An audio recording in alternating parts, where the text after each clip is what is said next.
The demon goddess laughed, until his first wish made her tremble. Revan thought he was hallucinating when the cave walls began to glow sapphire blue. Dehydration and blood loss could do that to a man. The spear wound in his side had soaked his tattered uniform in crimson, and he'd been running for 3 days across the barren wastelands of Arxis 9, fleeing from the hegemony hunters who'd shot down his reconnaissance vessel.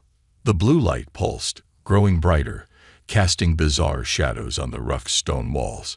Revan gripped his makeshift spear, fashioned from a shard of his ship's hull, and bound to a branch with strips torn from his flight suit, and prepared for whatever new horror this alien world had to offer.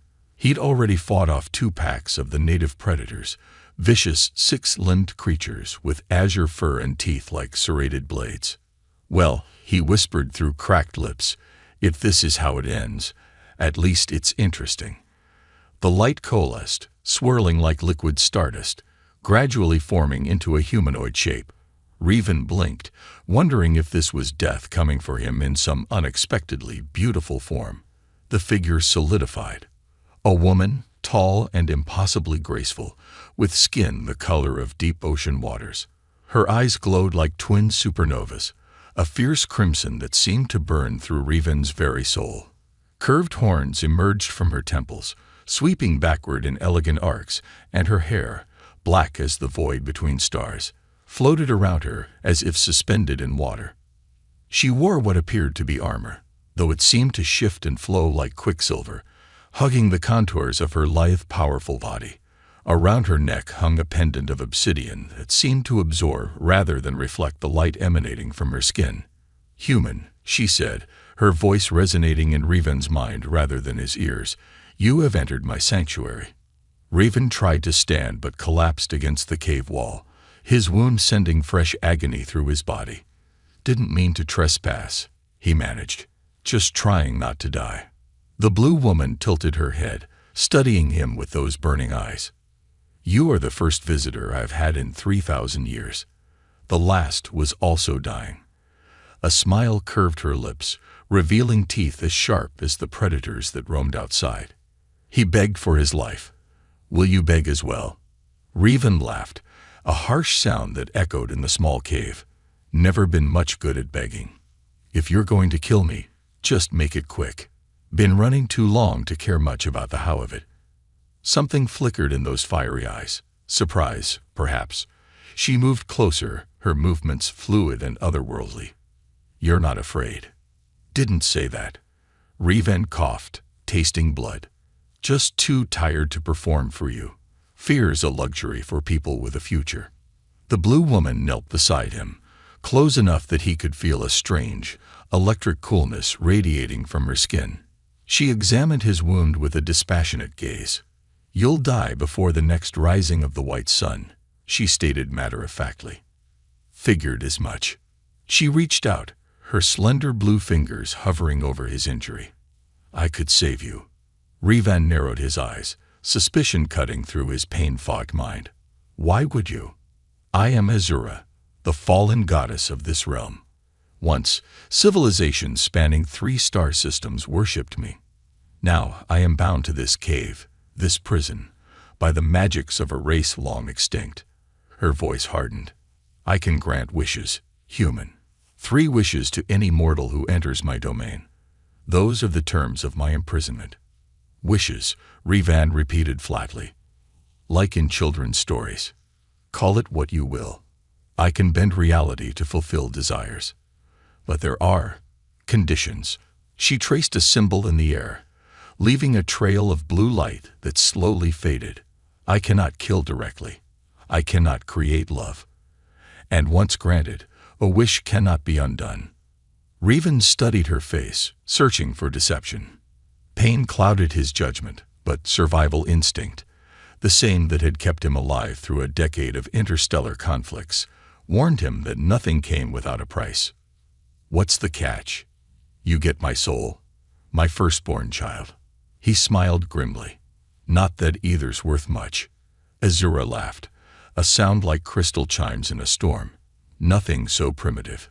Each wish granted strengthens the bond between us, tethers you to me.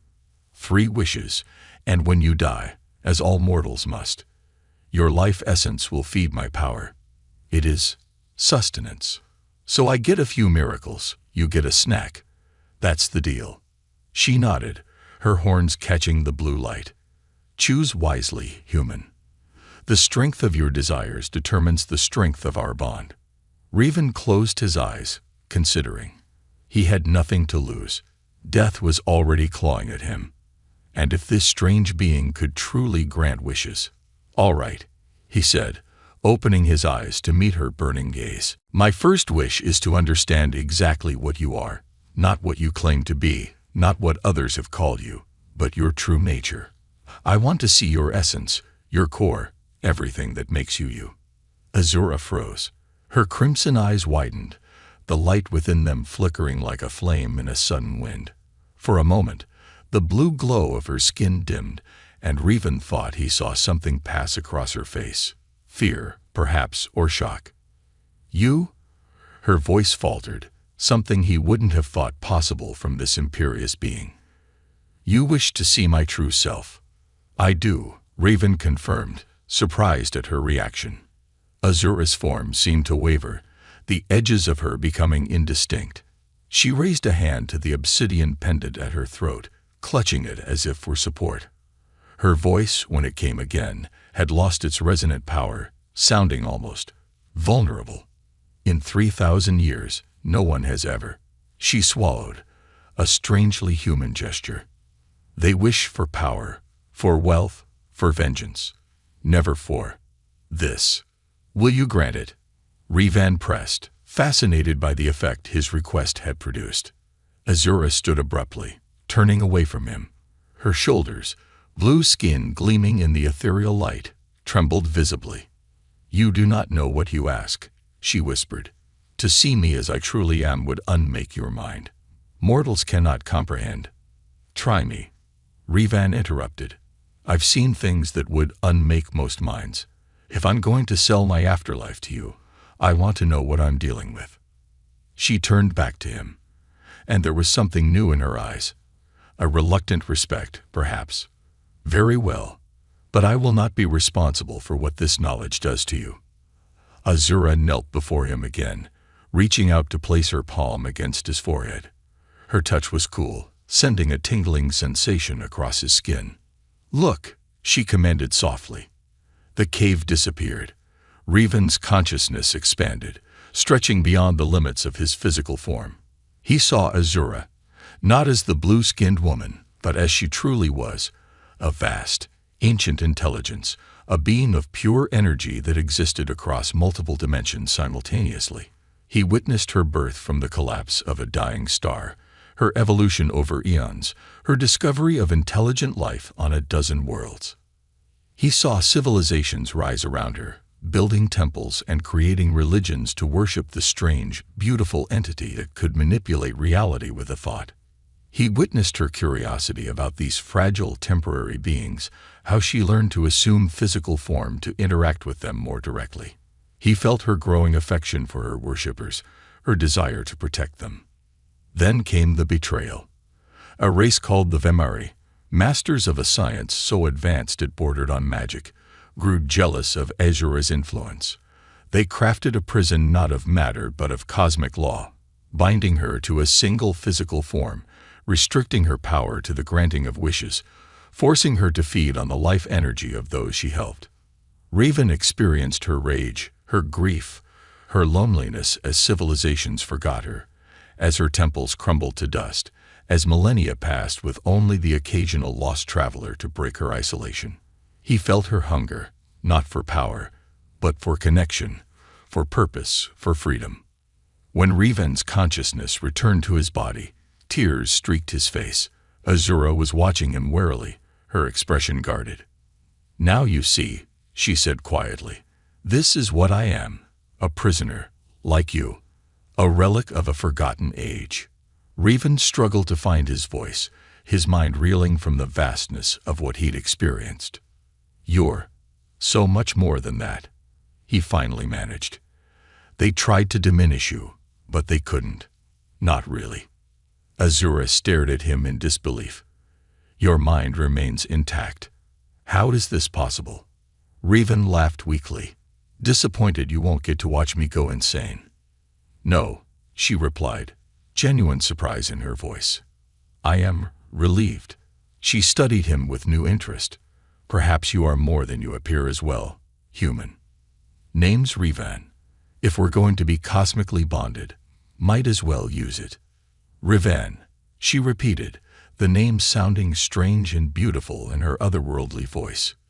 Your wish has been granted. The bond is formed. She touched the obsidian pendant, which now glowed with a faint red light. You have 2 wishes remaining. As she spoke, Revan noticed the pain in his side had diminished. Looking down, he saw the wound had partially closed, not healed completely, but no longer immediately life-threatening. A side effect, Azura explained, following his gaze. The bond sustains you, temporarily.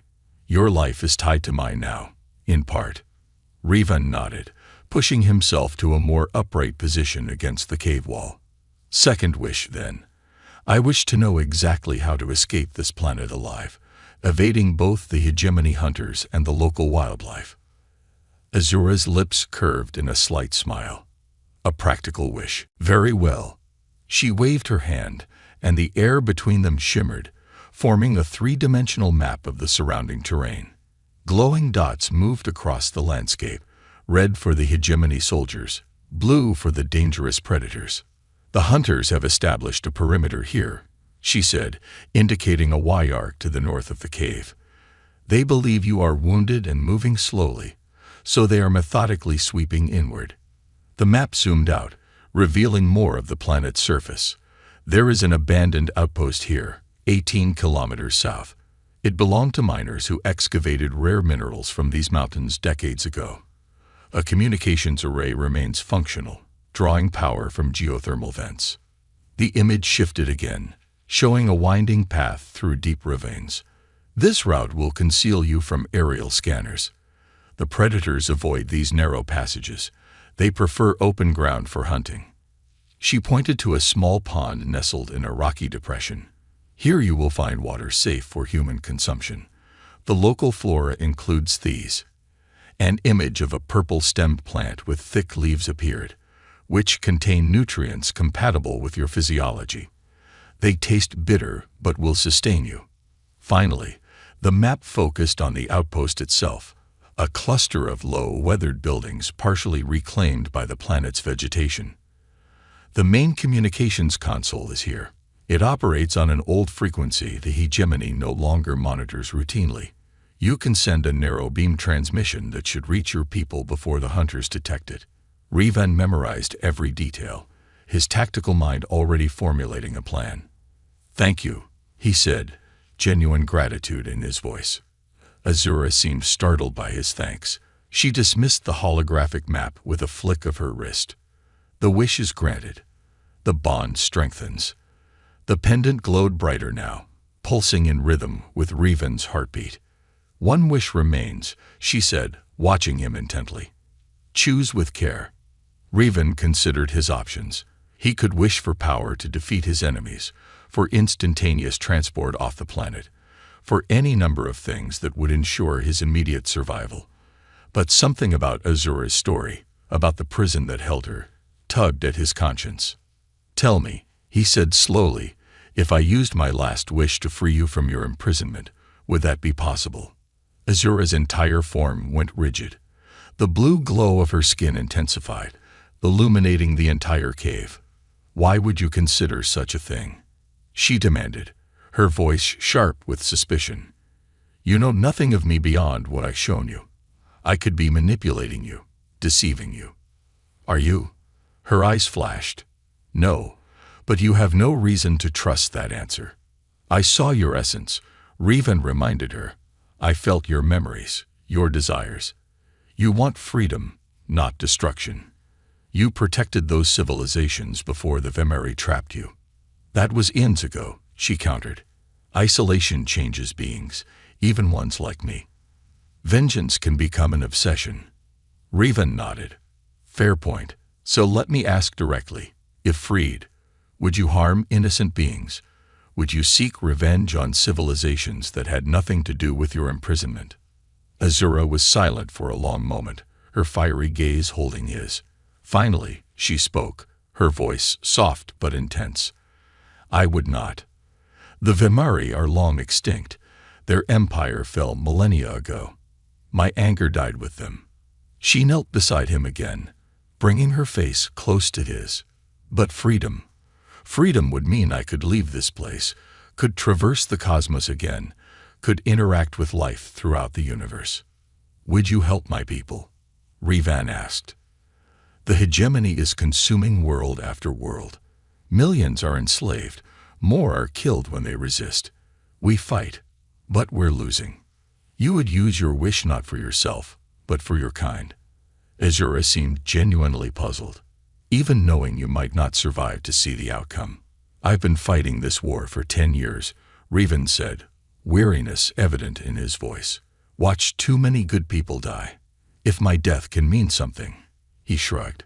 Better than bleeding out in a cave for nothing.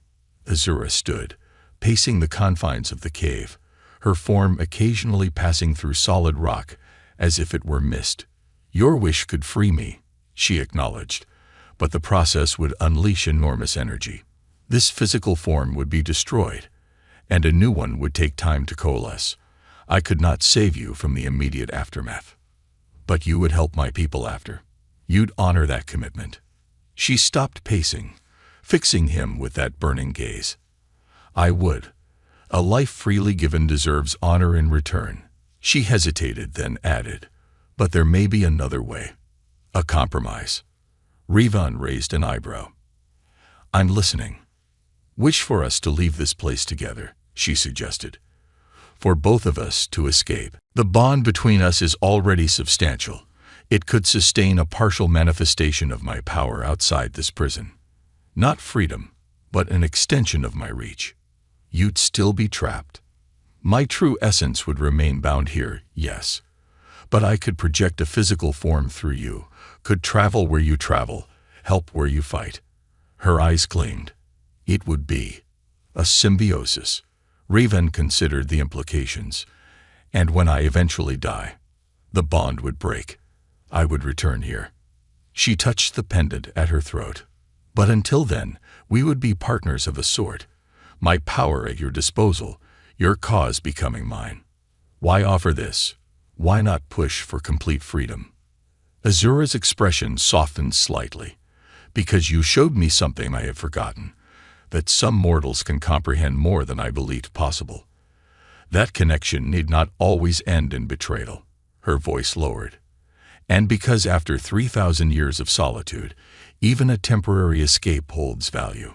Revan nodded slowly. All right. My third wish is for us to leave this place together. As you described, a symbiosis that allows you to project your power through me, to help in our fight against the hegemony. Azura smiled, and for the first time, it reached her eyes.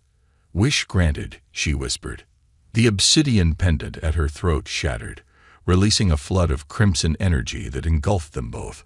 Revan felt a searing pain as the light entered him, flowing through his veins, rewriting his very being at a molecular level. His wound closed completely, his exhaustion vanished, and strength unlike anything he'd ever known surged through his body. When the transformation subsided, Revan stood unassisted, his tattered uniform somehow repaired, his body healed and enhanced. The obsidian pendant now hung around his neck, glowing with inner fire. Azura's physical form had changed as well. She appeared more solid now, the blue of her skin a shade darker, her horns smaller and more elegantly curved. Her liquid metal armor had transformed into something that resembled Revan's uniform, though still with an otherworldly sheen. The bond is complete, she said, her voice now audible to his physical ears rather than just his mind. I am anchored to you, and through you, I can affect the world beyond this cave. Revan looked down at his hands, feeling the power that now coursed through him. What are the limits? What can we do? Your physical abilities are enhanced. Strength, speed, endurance, healing.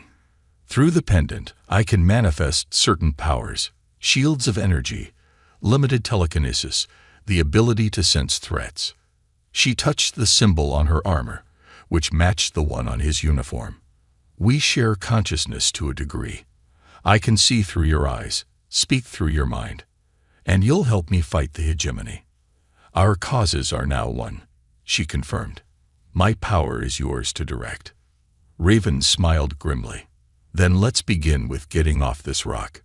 He moved toward the cave entrance, his steps sure and confident. Time to show the hegemony what happens when they chase the wrong reconnaissance officer. Azura matched his stride, her form shimmering slightly at the edges as they approached the boundary of her prison. At the cave's mouth, she hesitated momentarily, then stepped through. The first time in 3 millennia she had passed that threshold. The sunlight struck her blue skin, making it sparkle like the surface of an ocean. Free, she breathed, though they both knew it was only a partial truth. Together, they descended the rocky slope, heading south toward the abandoned outpost. Above them, the white sun of Arxis 9 blazed in a violet sky, while in the distance, the distinct whine of hegemony skimmers echoed between the mountains. Their changing search patterns, Revan noted, his enhanced senses detecting the subtle shift in engine pitch. They'd found the cave, Azura confirmed, her consciousness already meshed with his. They know something unusual has occurred. Revan touched the pendant at his throat, feeling the power pulsing within it. Good. Let them come. His eyes gleamed with a hint of the same fire that burned in Azura's. It's time they learned there are forces in this universe beyond their comprehension. Azura smiled, her sharp teeth catching the sunlight. Indeed, and by the time they understand what they're facing, it will be far too late. Together, the fallen goddess and the soldier began their journey across the harsh landscape of Arxis 9, the first step in a war that would soon reshape the fate of civilizations across the stars. The Hegemony Patrol found the cave empty, save for a strange residual energy signature that their scanners couldn't identify. Commander Tarsik, a veteran of a dozen campaigns against the Coalition, knelt to examine the bloodstains on the stone floor. He was here, Tarsik growled, his scaled fingers tracing the dried crimson splatter. Badly wounded, based on the volume of blood. Lieutenant Varric checked his scanner again, frowning at the incomprehensible readings. Sir, these energy patterns, they're unlike anything in our database, almost as if. I don't care about anomalous readings, Lieutenant, Tarsik snapped. I care about a Coalition spy escaping with whatever intelligence he gathered about our forward base. He stood, his massive frame blocking the cave entrance. The blood trail ends here. Either he died and someone removed the body, or he found help, Varric finished quietly. Tarsik's yellow eyes narrowed. There are no settlements within 100 kilometers. No recorded intelligent native species. No other ships have broken atmosphere since we shot him down. He gestured to the barren landscape visible through the cave mouth. Whatever help he found came from in here. The commander activated his comm unit. All units, converge on my position. Change of mission parameters. Target is now assumed to be enhanced and extremely dangerous. Shoot on sight. Repeat, shoot on sight. As Tarsik stalked from the cave, Varric lingered a moment longer, studying the strange symbols that had appeared, almost invisibly, on the stone walls, symbols that seemed to shift and change when viewed directly. A chill ran down his spine despite the planet's brutal heat. Lieutenant, Tarsik barked from outside. Varric hurried after his commander, trying to shake the irrational feeling that something ancient and terrible had awakened on this desolate world. Revan and Azura moved through the ravines like shadows, their progress far swifter than any normal human could manage. The enhanced strength flowing through Revan's body made scaling the steep rock faces effortless, while Azura's consciousness guided him unerringly through the labyrinthine passages. The hegemony is mobilizing all available units, Azura informed him, her voice clear in his mind, though her physical form had temporarily merged with his to conserve energy. They've designated you a priority target." Revan smiled grimly as he leaped across a 3-meter gap between rock ledges, landing with predatory grace. "Good. That means fewer troops harassing the mining colonies in the Vega sector." "You're using yourself as bait," Azura observed. It wasn't a question. "Strategic resource allocation," Revan corrected, pausing to drink from a clear pool nestled between the rocks, exactly where Azura had indicated it would be. "Every soldier chasing me is one less soldier executing civilians or forcing laborers into the dilithium mines." He felt Azura's curious examination of his thoughts, her ancient consciousness sifting through his memories of the war, the fallen comrades, the devastated worlds, the refugees crowded onto 2 small transports. "Your species is young," she said finally. "Barely a cosmic eye blink since you discovered interstellar travel. Yet you fight with such determination against an empire that spans 50 star systems." "Hope is a powerful motivator," Revan replied, resuming his journey through the ravine. "So is righteous anger." "And what motivates you, Revan of the Coalition, beyond abstract concepts of justice or freedom?" Revan's pace faltered momentarily as unwanted memories surfaced. A small agricultural colony on Proxima VI, returning from a mission to find his hometown reduced to ashes, the bodies of his family among the dead. His parents, his sister, his fiancée. "Ah," Azura said softly. "Vengeance, then. A motivation I understand well." "Not just vengeance," Revan corrected, pushing the painful images away. "Purpose. Meaning. What happened to my family happens every day under hegemony rule. If my life can help stop that, it has value." He felt something unexpected from Azura then, respect, tinged with a strange wistfulness. "In my long existence," she said, "I have observed that the most profound truths are often found in the shortest-lived species, perhaps because you cannot afford the luxury of self-deception when your time is so limited." Revan was about to respond when a new sensation flooded his consciousness, a warning from Azura, danger approaching. Without hesitation, he pressed himself into a narrow crevice in the ravine wall. Seconds later, the distinctive hum of hegemony hoverdrones echoed through the canyon. 3 of the disc-shaped machines zipped past his hiding place, their sensors sweeping the terrain. "They cannot detect us while we are merged," Azura assured him. "The energy signature is masked." Revan watched the drones disappear around a bend in the ravine. "How far to the outpost?" "Less than 6 kilometers now, but the path ahead is more exposed." Revan nodded, considering their options. "Can you affect those drones? Disable them, or better yet, reprogram them?" He felt Azura's surprise at the question. "Through our bond, yes, but it would require revealing our presence. The energy discharge would be detectable." "Worth it if we can turn their own surveillance network against them." Revan eased out of the crevice. "Let's catch up to those drones." Moving with enhanced speed, Revan pursued the hovering machines, his footsteps unnaturally silent on the rocky ground. When they came within view again, he paused, crouching behind a boulder. "Now what?"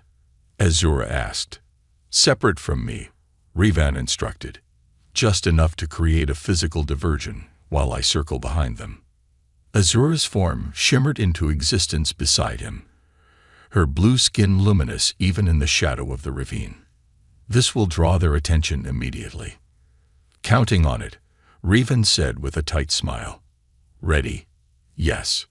Revan nodded once, then sprinted along the edge of the ravine as Azura stepped into the open path. The reaction was instantaneous. The drone's sensors registered her presence, and they swiveled to focus on the blue-skinned figure. Alarm signals pulsed from their communications arrays. While the machines were distracted, Revan positioned himself on a ledge above them. As the drones began to converge on Azura, he leaped, catching the nearest one and driving his makeshift spear through its central processor. Before the other 2 could react, he had sprung to the second, his enhanced strength allowing him to rip out its propulsion unit with his bare hands. The 3rd drone attempted to retreat, its warning siren blaring, but Azura raised a hand. A pulse of blue energy shot from her palm, enveloping the machine. It froze in midair, then slowly rotated to face them, its lights changing from red to a soft azure. "It's ours now," she said, lowering her hand. "But they will know something interfered with their drones." Revan nodded, examining the disabled machines. "Can you access their data? See what the hegemony knows, what they're planning." Azura approached the drone, still hovering under her control. She placed a hand on its metallic surface, closing her eyes in concentration. After a moment, she spoke. "They've established a perimeter around this entire region. 26 soldiers, 4 skimmers, and a command post at the northern ridge. They're methodically working inward." Her eyes opened, glowing intensely. "The commander is named Tarsik. He's the one who ordered the attack on Proxima VI. He was there when your family died." Revan went very still, his expression hardening into something dangerous. "You're certain?" "I see his memories in the command logs. He's proud of what he did there. Considers it an efficient example of hegemony pacification protocol." Azura's voice held a note of cold anger that matched Revan's own. "He is personally leading this hunt for you." For a long moment, Revan said nothing, his enhanced body motionless as stone. When he finally spoke, his voice was calm. Too calm. "Change of plans. We're not running to the outpost anymore." Azura tilted her head, studying him. "You wish to confront this Tarsik directly." "I do." Revan's eyes met hers, his determination unshakable. "Not just for vengeance, though I won't pretend that's not part of it. Tarsik is one of the hegemony's most effective commanders. Taking him out would save countless lives and deliver a significant strategic blow. The odds are heavily against us," Azura pointed out, "even with our combined power. Which is why they won't expect a direct assault." Revan gestured to the drone, still under Azura's control. "We use this to feed them false information, draw their forces away from the command post, then strike directly at Tarsik." Azura was silent for a moment, her ancient mind evaluating the plan. Finally, she nodded. "It could work, but you should know, killing him will not ease your pain." "I don't expect it to," Revan replied honestly, "but it might prevent others from feeling the same pain." "That's enough." Azura's physical form shimmered, then merged back with Revan's, her consciousness once again joining with his. Through their shared perception, she reconfigured the captured drone, implanting false detection data and a new flight path. "It's done," she said in his mind. "The drone will report detecting us heading east, toward the mineral fields. Tarsik will redirect at least half his forces there." Revan nodded, feeling the power of their merged state flowing through him. "Then we move north, straight into the heart of the enemy."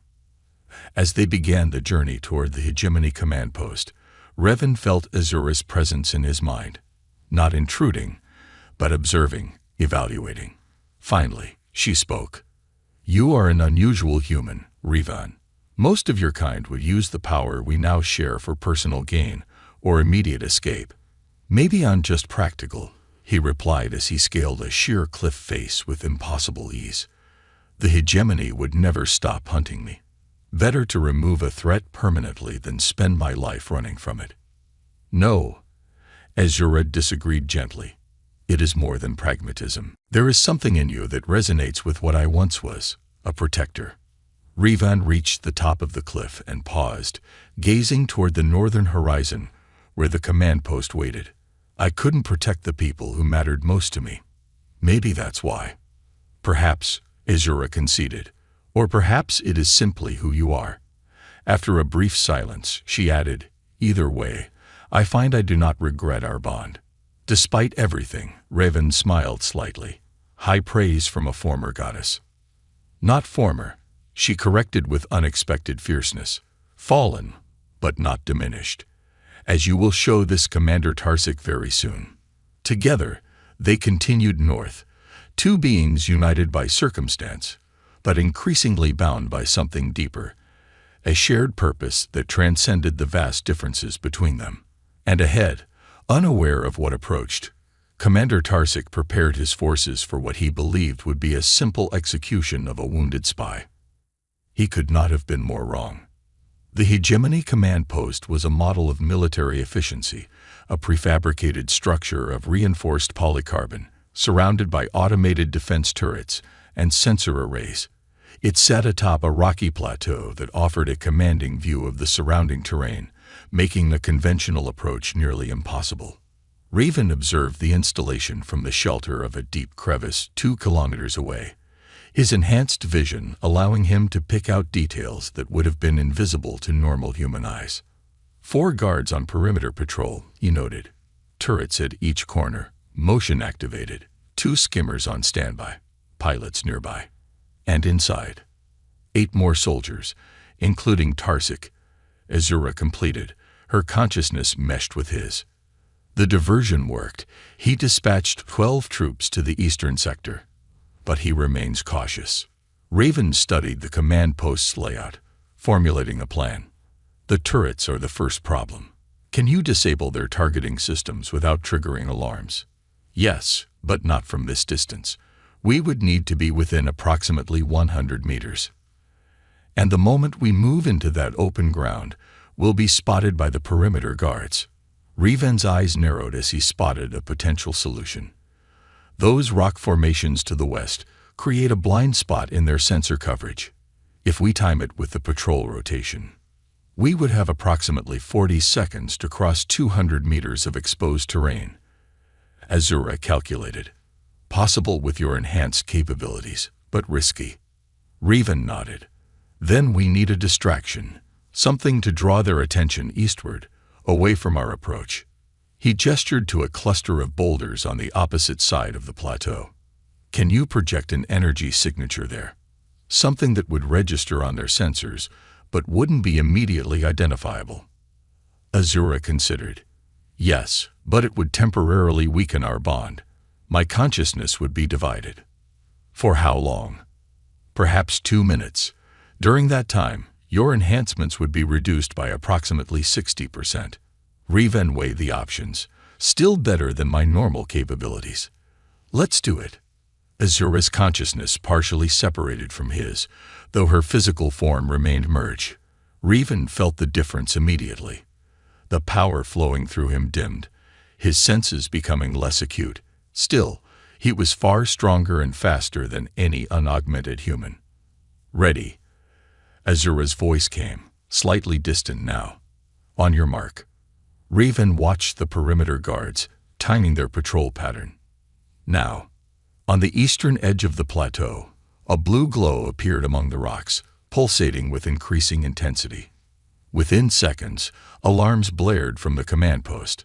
2 of the perimeter guards immediately moved to investigate, while the others raised their weapons, scanning the area with heightened alertness.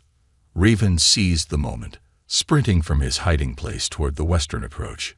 Despite the reduction in his enhanced abilities, he covered ground with astonishing speed, his feet barely seeming to touch the rocky terrain. He reached the blind spot just as the remaining guards turned their attention fully toward the mysterious energy signature. Now within range of the defense turrets, Raven felt Azura's consciousness re-engaging with his, her power flowing back into him. The turrets, he reminded her. 1 moment, she replied, her focus narrowing. The nearest automated weapon swiveled, its sensors scanning the area where Raven crouched. For a heart-stopping moment, it seemed to fix directly on him, then abruptly powered down, its targeting lights fading. One by one, the remaining turrets similarly deactivated, leaving the command post's western approach undefended. The system believes they are still operational, Azura explained. I've created a feedback loop in their diagnostic protocols. Raven nodded appreciatively. The guards next. We need to neutralize them without raising an alarm. The ones investigating the energy signature are almost at the eastern rocks. They will find nothing and report back soon. Then we take out the 2 still on patrol, Raven decided. You handle the one on the north side. I'll take the south. Azura's physical form partially separated from his again, her blue figure shimmering into existence beside him. With a nod, she moved silently toward the northern edge of the command post, while Revan circled south. The hegemony guard never saw what hit him. One moment he was scanning the horizon. The next a hand clamped over his mouth, while something sharp pierced the vulnerable spot between his armor plates. Revan lowered the body silently to the ground, retrieving his makeshift spear. "Done." Azura's voice came in his mind. "The other is neutralized." Revan moved toward the command post's entrance, keeping to the shadows. "What about the guards returning from the east?" "They've reported finding nothing. Tarsik has ordered them to expand the search perimeter. They won't return immediately." "Good." Revan paused at the door, examining the security panel. "Can you override this?" In answer, Azura's hand, now remerged with his, reached out. Blue energy flowed from their fingertips into the control mechanism. The panel sparked briefly, then the door slid open with a soft hiss. They entered a narrow corridor leading to the main command center. Voices drifted from up ahead, terse orders being given, reports being filed. Revan recognized one voice immediately, a harsh guttural tone that featured in his nightmares. "Tarsik, the Coalition spy, is playing games," the commander was saying. "These energy readings match nothing in our database. I want a full spectral analysis." "Sir," another voice responded, "Central Command is requesting an update on the capture operation. Tell them the target has been contained and will be eliminated within the hour." Tarsik's tone was dismissive. "I don't need High Command breathing down my neck over one spy." Revan moved silently down the corridor, reaching the entrance to the command center. Through the doorway, he could see 6 hegemony soldiers at various stations, with 2 more standing guard near a large tactical display. And there, at the center of it all, was Commander Tarsik, a massive figure with reptilian features, his scaled skin a mottled gray-green, his yellow eyes gleaming with cold intelligence. "He's formidable," Azura observed in Revan's mind. "Enhanced musculature, reinforced skeletal structure. The hegemony has modified him extensively." "Can we take him?" "Yes, but not subtly. A direct confrontation will be explosive." Revan nodded minutely. "Then let's make it count." He reached for the pendant at his throat. "Full merger." "Yes," Azura agreed. "Combined strength." The pendant glowed brilliantly as Azura's consciousness fully integrated with Revan's. Power unlike anything he had ever experienced surged through his body, his skin taking on a faint blue luminescence, his eyes beginning to glow with the same crimson fire as hers. He stepped into the doorway, no longer attempting stealth. "Commander Tarsik," he called, his voice resonating with dual tones, his own and Azura's intertwined. All activity in the command center ceased. 8 hegemony soldiers reached for weapons simultaneously, while Tarsik turned slowly, his yellow eyes widening at the sight of the transformed human. "Impossible," the commander hissed. "You were dying, bleeding out in the wilderness." "I found help," Revan replied simply, taking another step forward. Tarsik's surprise gave way to calculating assessment. He gestured sharply, and his soldiers opened fire, a barrage of energy weapons discharging simultaneously at point-blank range. The blasts never reached their target. A shield of blue energy materialized around Revan, absorbing the attacks completely. When the firing ceased, he stood untouched, the shield dissolving into wisps of azure light. "What are you?" Tarsik demanded, drawing his own sidearm, a much larger, more powerful version of his soldiers' weapons. "I am justice," Revan answered, Azura's voice harmonizing with his own. "I am retribution. I am what comes for those who slaughter the innocent." Recognition flickered in Tarsik's reptilian eyes. "Proxima Vi," he said, a cruel smile spreading across his scaled face. "You're from that farming colony, the one we made an example of." He laughed, a harsh, grating sound. "Did you lose someone there, human? Family? A mate, perhaps?" "Everyone," Revan replied, his merged voice terrifyingly calm. "You took everyone from me." Tarsik's smile widened. "And now you've come for revenge." How predictably emotional. He raised his weapon. "Whatever power you found won't save you. The hegemony cannot be defied." He fired, not a normal energy blast, but a concentrated plasma bolt designed to penetrate shields. Revan didn't attempt to block it. Instead, with speed that blurred the eye, he sidestepped the attack completely. Then he moved. One moment he stood in the doorway. The next he was directly before Tarsik, his hand closing around the commander's weapon. The metal crumpled like paper in his enhanced grip. Before the hegemony soldiers could react, Revan had lifted Tarsik by the throat, holding the much larger being aloft with apparent ease. "Impossible," Tarsik gasped, clawing at the hand that held him. "No human has this strength." "I am not merely human anymore," Revan replied, his eyes burning like twin suns. "And this is not merely revenge." The soldiers opened fire again, their blasts striking Revan's back, only to be absorbed by his glowing blue aura. Without looking away from Tarsik, Revan extended his free hand toward the attackers. A wave of force erupted from his palm, sending them flying against the walls of the command center, their weapons clattering uselessly to the floor. "You will face justice for Proxima VI," Revan told the struggling commander, "and for every other atrocity you've committed in the name of the hegemony." Tarsik bared his teeth in a defiant snarl. "Kill me if you want, human. It changes nothing. The hegemony spans 50 star systems. We are eternal." "No empire is eternal," Revan replied, Azura's ancient wisdom flowing through his words. "All fall eventually. Yours has simply reached its time." With that, he hurled Tarsik across the room, the commander crashing into the tactical display in a shower of sparks. Before Tarsik could recover, Revan was upon him again, his movements a blur of inhuman speed. What followed was not a fight so much as a systematic dismantling. Every blow Tarsik attempted was countered before it was fully formed. Every defense he raised was penetrated with ease. The legendary hegemony commander, victor of 100 battles, found himself utterly outmatched by the merged power of human and goddess. Finally, Tarsik lay broken on the floor, his enhanced body reaching its limits. Revan stood over him, unscathed, the blue aura around him pulsing with barely contained energy. "Finish it," Tarsik wheezed, blood trickling from his mouth. "Prove you're no better than us." Revan knelt beside the fallen commander, his glowing eyes fixed on Tarsik's reptilian face. "I'm not going to kill you," he said quietly. Surprise flickered across Tarsik's features. "Weakness," he spat. "No," Revan corrected. "Purpose. You're going to deliver a message to your high command."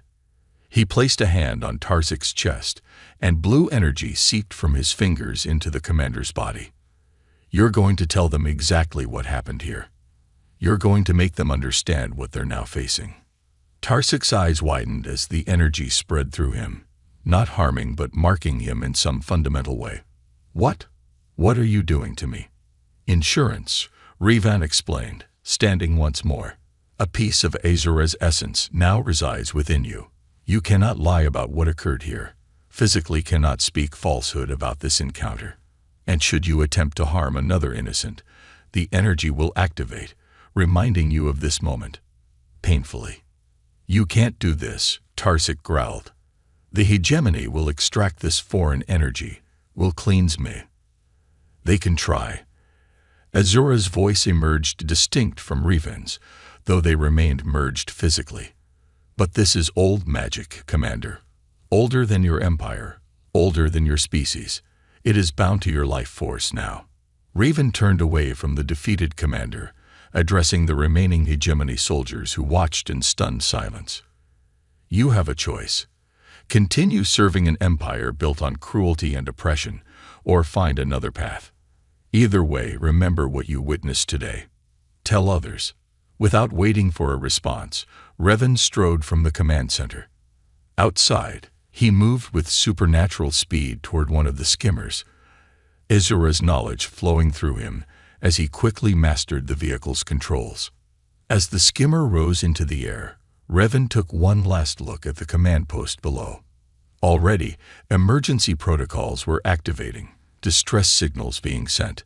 The hegemony would respond in force, but by then, he would be long gone. The outpost? Azura asked in his mind. Yes, Revan confirmed, setting a course south. We need to send a message to the Coalition. They need to know what we've discovered, what we've become. As the skimmer accelerated across the barren landscape of Arxis 9, Revan felt a strange peace settling over him. For 10 years, he had fought a war that seemed unwinnable, had carried a grief that seemed unbearable.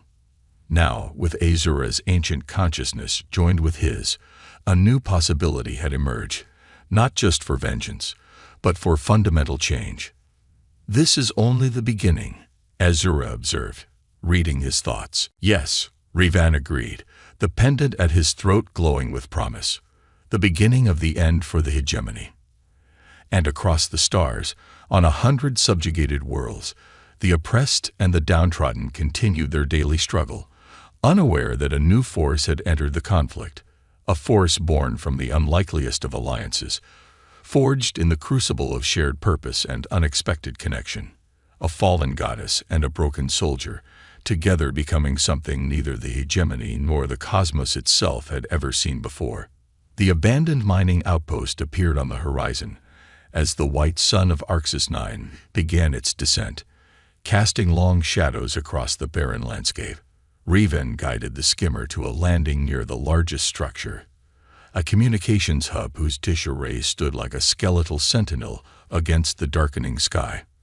We have perhaps 2 hours before the hegemony organizes a meaningful pursuit, Azura informed him as they disembarked. Tarsik's injuries will delay their response, but only temporarily. Revan nodded, studying the weathered buildings.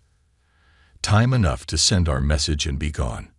He approached the main structure, its metal door hanging askew on corroded hinges. Can you sense any active systems inside? Azura extended her perceptions, her consciousness briefly separating from his to better scan the facility. Yes, minimal power reserves, but the central communications array appears functional. It draws energy from geothermal taps that remain operational. They entered the building, dust swirling around their feet as they navigated through abandoned equipment and collapsed interior walls. The control room, when they reached it, was in surprisingly good condition, protected from the elements by its central location and reinforced construction. Revan moved to the main console, brushing away years of accumulated dust. Let's see if this still works. He activated the power sequence, and to his satisfaction, lights flickered to life across the panel. The ancient system hummed as it awakened from long dormancy. Coalition emergency frequency, he muttered, adjusting the communication settings. Narrow beam transmission to avoid hegemony detection grids. Azura watched with interest as his fingers flew across the controls, her ancient mind fascinated by this relatively primitive technology. Your knowledge of these systems is extensive. Communications specialist before I became a reconnaissance officer, Revan explained. Useful skill set for both roles. The console chimed as it established a connection. Revan leaned toward the transmitter. This is Recon Officer Revan Cade, identification code Sierra 942 Epsilon, transmitting on emergency protocol. Do you copy? Static hissed from the speakers, then resolved into a cautious voice. This is Coalition Outpost Theta. We read you, Sierra 942 Epsilon. Authentication required. Revan recited a complex sequence of numbers and code words. After a brief pause, the voice returned, now brisk and professional. Authentication confirmed. We believe you lost with your vessel 3 days ago. Status report, Officer Cade. Situation complex, Revan replied. I've acquired intelligence and assets of extraordinary value. Request immediate extraction, priority alpha. Another pause. Define assets, Officer Cade. Revan glanced at Azura, their eyes meeting in silent communication. not over comms, even secured ones. Suffice to say, the balance of this war is about to shift dramatically. I need to speak with Admiral Terran directly. The longest pause yet followed this statement. Finally, the voice returned. Stand by for command authentication. A new voice came through the speaker, female, authoritative, with the crisp accent of the Coalition's Central Worlds. Officer Cade, this is Admiral Terran. You've caused quite a stir. Half the hegemony fleet in that sector is suddenly redeploying to your location. Want to tell me why? I encountered something on Arxis 9, Admiral. Something that changes everything. Riven's voice remained steady, professional. I've neutralized Commander Tarzik and his forward command post. Alone. A shocked silence followed. Tarzik. Terran finally responded. The butcher of Proxima VI. You expect me to believe. I know it sounds impossible, Admiral, Rivan interrupted, but I have acquired capabilities that exceed normal human limitations, significantly. The hegemony has witnessed these capabilities firsthand, which explains their reaction. What kind of capabilities are we talking about, officer? Rivan considered how to explain. Enhanced physical abilities, tactical advantages, access to technologies or methodologies the hegemony has never encountered. He paused. Admiral, I know how this sounds, but I need you to trust me. What I've found could be the key to winning this war. The Admiral's voice hardened. The Coalition doesn't operate on blind trust, Officer Cade. I need more than vague promises of miraculous capabilities. Azura's voice spoke in Riven's mind. She requires proof. Shall I demonstrate? Riven nodded slightly. Admiral, I'm going to show you something. The transmission will include visual data for the next 30 seconds. He activated the console's visual scanner, stepping back so it could capture him clearly. Then he nodded to Azura, who fully merged with him once more. The transformation was immediate and dramatic, his skin taking on the blue luminescence, his eyes glowing with crimson fire, the pendant at his throat pulsing with ancient power. Riven raised his hand, allowing blue energy to coalesce around it, forming patterns that no human technology could create, symbols from civilizations that had been dust for millennia. After 30 seconds, he deactivated the visual feed, the blue glow fading as Azura partially separated their merged state again. The silence from the other end of the communication was profound. When Admiral Terran finally spoke, her voice had lost its skeptical edge. What exactly am I looking at, Officer Cade? An alliance, Admiral, between humanity and something older. Something with the power to change the course of this conflict. Riven's voice grew more intense. But I need extraction. Soon. The hegemony will throw everything they have at capturing or killing me now. Understood, Terran replied, her decision apparently made. Extraction team is already en route. ETA 16 hours. Can you hold that position? Riven shook his head, though the Admiral couldn't see him. Negative. Hegemony forces will converge here long before that. I'll transmit coordinates for alternative extraction point Alpha. We'll proceed there immediately. Confirmed. Officer Cade. Coordinates received. The Admiral paused. Whatever you found, whatever you've become, I hope it's worth the risk we're taking. It is, Admiral, Rivan assured her. Cade out. He terminated the transmission, turning to face Azura. Her physical form had fully materialized beside him, her expression thoughtful. Your Admiral Terran is cautious, she observed. Wise for a leader in wartime. She's seen too many false hopes, Rivan explained, gathering what useful supplies he could find in the abandoned facility. Too many promised miracles that failed to materialize. But she's also pragmatic. She'll give us a chance to prove our value. And if she decides we are too dangerous, if she attempts to control what we've become rather than ally with it. The question hung in the air between them. Riven paused in his preparations, considering the implications. I've known Terran for 8 years, he said finally. fought under her command in a dozen campaigns. She's ruthless when necessary, but never cruel, never like the hegemony. He met Azura's fiery gaze. But if I'm wrong, if the coalition tries to use you as the Vemari did, then our alliance extends only to them, not to them. Azura smiled, her sharp teeth gleaming in the dim light of the control room. You continue to surprise me, Revan Cade. Most humans would not set conditions on aiding their own kind. I've seen what unchecked power does on both sides of this conflict. Revan resumed gathering supplies. The moment we become what we're fighting against, we've already lost. Azura nodded, a gesture she had adopted from observing him. A wisdom worthy of beings far older than your species. She moved to the console, placing her blue hand on its surface. Energy flowed from her fingers, the system responding to her touch in ways its designers never intended. I've erased all records of our transmission and redirected the remaining power to overload the core systems. When the hegemony arrives, they will find nothing useful. Good. Revan shouldered his makeshift pack. We should move.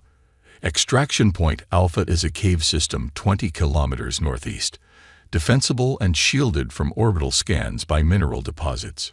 The hegemony will have reinforcements searching that entire region soon, Azura warned. I'm counting on it, Revan replied with a grim smile. Time to show them exactly what they're facing. Together, they exited the abandoned outpost, the stolen skimmer waiting outside. As they prepared to depart, a distant sound reached them, the distinctive whine of hegemony engines approaching from the south. Faster than I expected, Revan noted, climbing into the skimmer. They must have had a patrol closer than we thought. 3 skimmers, heavily armed, Azura confirmed, her senses extending far beyond human limitations. 8 soldiers, including 1 officer. Raven considered their options. We could evade them easily. Or, Azura suggested, a predatory gleam in her eyes, we could send another message. Raven looked at her, seeing the ancient warrior beneath the divine exterior. He nodded slowly. A tactical demonstration. Show them what happens when they pursue us. Precisely. Instead of activating the skimmer, Revan stepped away from it, moving to a position where the approaching hegemony forces would clearly see him. Azura merged with him once more, their combined power flooding his system with incredible energy. The 3 hegemony skimmers crested a ridge and spotted him immediately. They accelerated, weapon systems locking onto the solitary figure standing defiantly in their path. The lead vehicle opened fire, energy blasts streaking toward Revan with deadly intent. He didn't move, didn't need to. The blast struck an invisible barrier a meter from his body, dissipating into harmless light. The skimmers slowed, their pilots clearly uncertain how to proceed against a target impervious to their weapons. Revan raised his hand, palm outward. Blue energy gathered around his fingers, condensing into a sphere of pulsing power.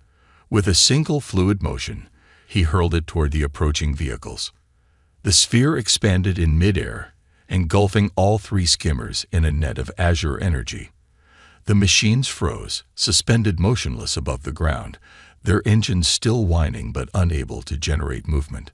Within them, the hegemony soldiers struggled against restraints they couldn't see or understand. Revan walked calmly toward the immobilized skimmers, his glowing eyes fixed on the lead vehicle where the officer sat. When he spoke, his voice carried easily to all the captive soldiers, the dual tones of human and goddess reverberating with unmistakable authority. I could destroy you all with a thought, he informed them. But instead, I'm going to let you live, to deliver a message to your superiors. He gestured, and the energy net contracted slightly, forcing the skimmers closer together. The coalition now has a weapon you cannot counter, a power you cannot comprehend. This war has entered a new phase, and the hegemony's days of unchallenged dominance are over. Revan paused, allowing his words to sink in. Spread the word among your ranks. Tell your fellow soldiers what you witnessed here today, because next time I may not be so merciful. With that, He turned and walked away. Behind him, the energy net dissolved, releasing the skimmers. The hegemony forces remained motionless, apparently too stunned to either flee or attack again. Revan returned to his own skimmer. Azura's consciousness still merged with his. As they took off, heading northeast toward the extraction point, he felt her approval flowing through their bond. A more effective strategy than simply destroying them, she acknowledged. Fear will spread through their ranks faster than any physical weapon could travel. Psychological warfare, Revan agreed. Breaking their belief in their own invincibility is the first step to ending this conflict with minimal casualties.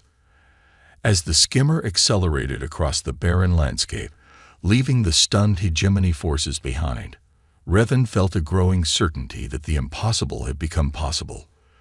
The war that had consumed a decade of his life, that had taken everything he loved, might actually be winnable now.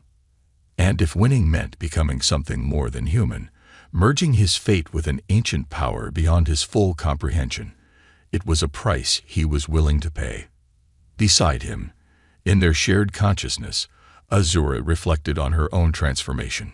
3,000 years of imprisonment had left her bitter, resigned to eternal isolation. Now, through this unexpected bond with a mortal, she had found not just escape, but purpose, not just power, but connection. His first wish had made her tremble with the vulnerability of being truly seen. His final wish had given them both a new destiny.